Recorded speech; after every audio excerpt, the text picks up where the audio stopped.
What spin is this? Is this topspin, backspin, or sidespin? Welcome back to Rational Table Tennis Analysis. In this video, we'll focus on how to return any serve. Serve receive is probably the most difficult part of the game to master. Not only do you have to return the serve, but you also have to read the serve before returning it.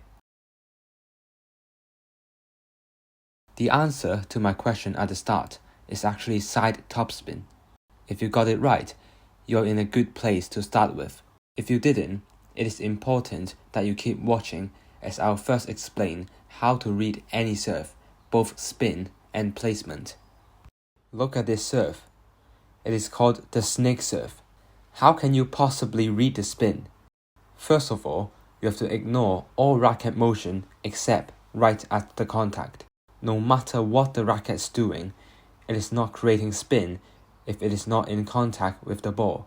So don't fall into the trap. Only focus on the contact point. Now that you focus on the contact, you have to understand how different types of spin operate. We'll talk about how to determine between topspin, backspin, and float. If your opponent contacts the middle to upper part of the bat, he'll produce either topspin or float. In this case, it is very important that you observe his bat motion. If his bat is going upwards, then the serve will be topspin. Alternatively, if his bat is going downwards while contacting the middle to upper part of the bat, the serve will be float. Backspin is simpler to read. If your opponent contacts the lower part of the bat, the serve is always going to be backspin, no matter what his bat motion is. Let's do a few quick tests to check if you understood or not. Try to determine the following serves: a topspin, backspin, or float. What spin is this serve? The answer is backspin. What about this? It is topspin. Last one. This is float. If you got all three right, well done, and you're ready to move on to the next part, sidespin. Have you ever tried to receive a serve, but the ball bounces off to the side straight away after it hits your bat? This is because the opponent's serve has sidespin. There are two types to the sidespin. If the ball rotates clockwise and curves to your left, the ball has left sidespin as your opponent contacts his left side of the ball. Alternatively, if the ball rotates anti-clockwise and curves to your right, the ball has right sidespin as your opponent contacts his right side of the ball.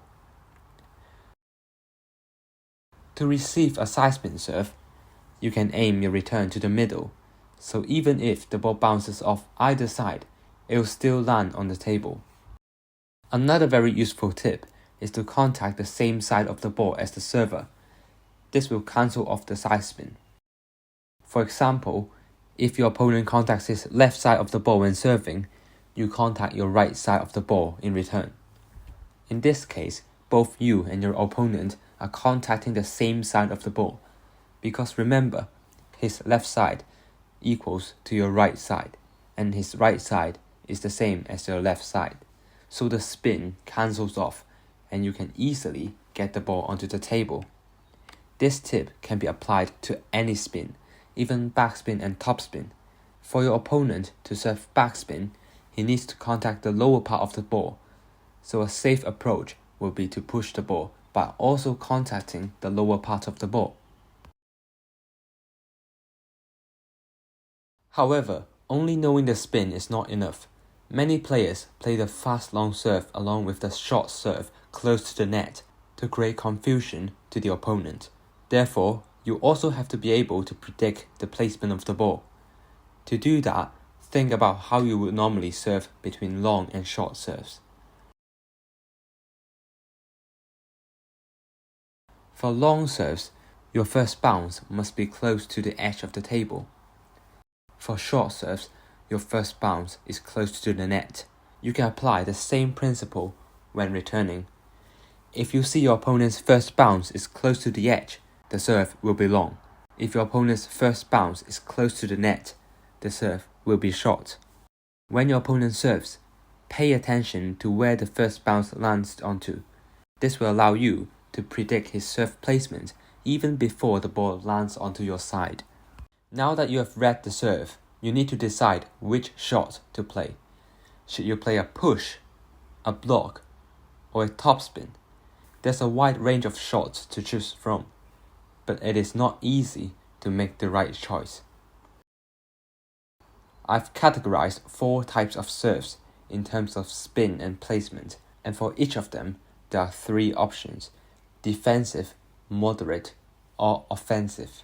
For short backspin serves, you can either push, touch, or play a flick. For short topspin serves, you can block, drive, or play a flick.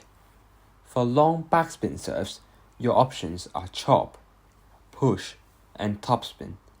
For long topspin serves, your options are block, drive, and topspin. So there are lots of different combinations.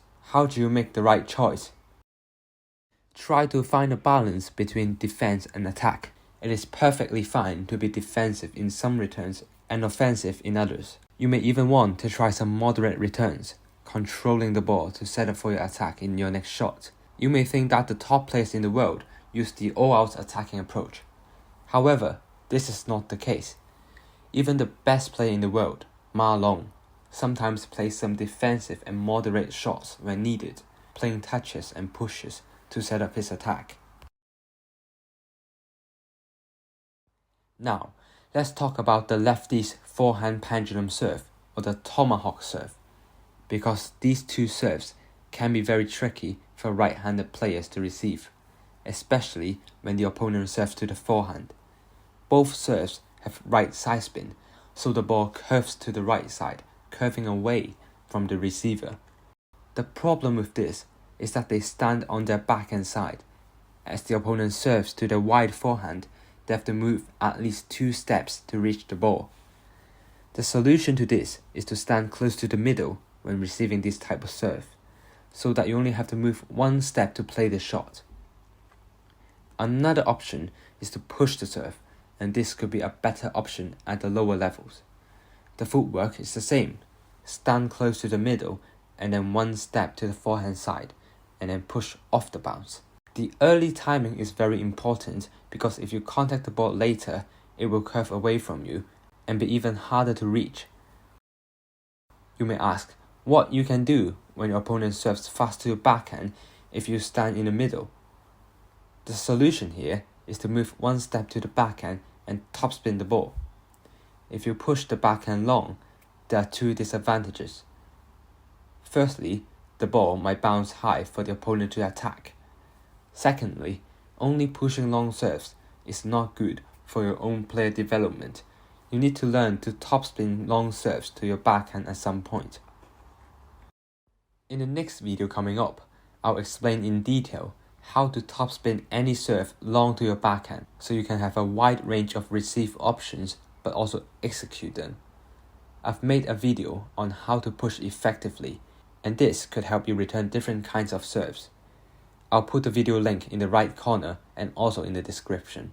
If you haven't already, make sure to check out my latest video on the forehand flick tutorial, as this could be another of your receive options. I'll also put that video into the description.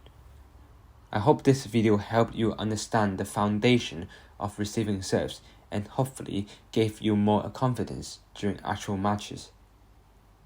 If you enjoyed this video, please give a thumbs up, subscribe to the channel, and share it amongst your friends. Also, if you have any questions or suggestions on what to do next, feel free to comment below. I have a lot of videos coming soon, so stay tuned. Bye bye.